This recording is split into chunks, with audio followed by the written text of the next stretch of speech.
Greetings. Today we continue with section 2 of Daniel's Explanation of Truth, part 4. We begin today with the literal of Daniel 11:22, and arms of the one overflowing, they shall be overflowed away from his face, and they shall be broken in pieces, and the one leading himself of a covenant. This references to when Antiochus invaded Egypt with an overwhelming flood of soldiers against his own nephew. His sister Cleopatra's son told me Philometor in spite of a covenant that had been made between them. When he was younger, the guardians of Egypt's ruler attempted to recover the promised dowry of Syria and Palestine, which had been reclaimed by Antiochus the Great. Epiphanes retained it by war in 171 BC. 11:23 literally says, and away from the fellow covenanted ones toward him, he shall do a treachery. And he shall ascend himself, and he shall overpower of him by means of a small nation. Antiochus Epiphanes initially entered into Egypt toward his nephew with a small force under the pretense of peace, making a treaty to help his nephew. Likewise, the future Antichrist will begin with a peace treaty filled with flatteries toward the Jewish people and their land Israel, their city Jerusalem, and their reestablished temple worship. Daniel 11:24, literal, and by means of plenty of peace and in a most fruitful regions he shall come, and he shall do which things his particular fathers they did not, nor the fathers of his particular fathers. He shall scatter to them a plundering and spoils and a possession, and upon Egypt he shall obsess his mind himself, his false calculations, even for a season of time.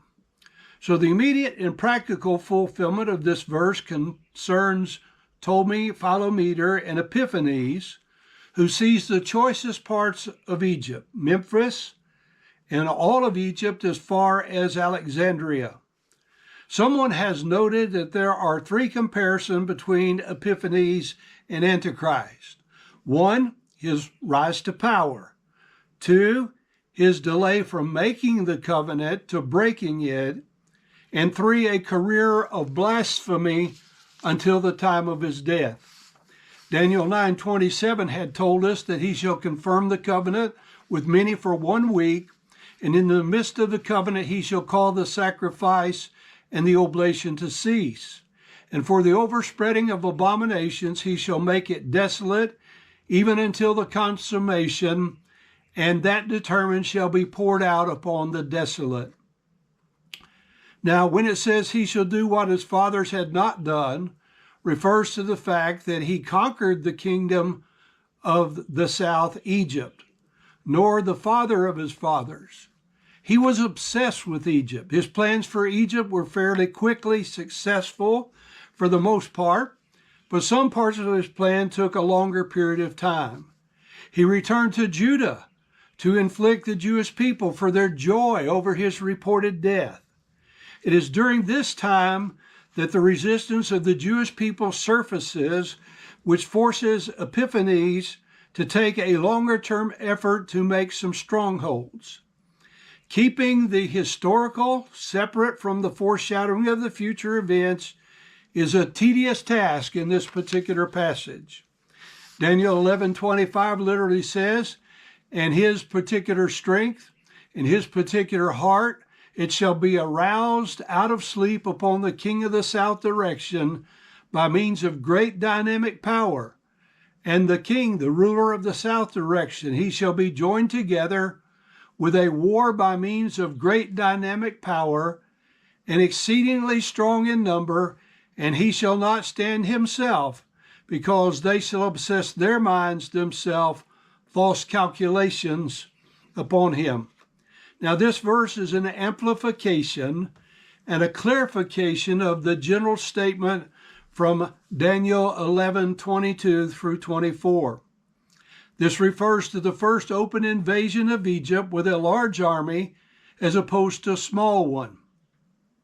Ptolemy Philometor had left as ruler at Memphis, had been left there by Epiphanes. The Egyptians had appointed one Ptolemy Physcon the Gross as the ruler of Egypt. The arrival of the northern army forced Egypt to be stirred up to battle. Though this was not what they necessarily wanted to do, and they were ultimately defeated.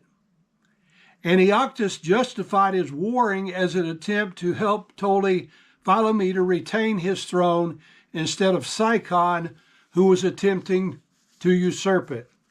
Meanwhile, some of Antiochus's administrators did a poor job in taking care of business, causing, quote, devices to be cast against him.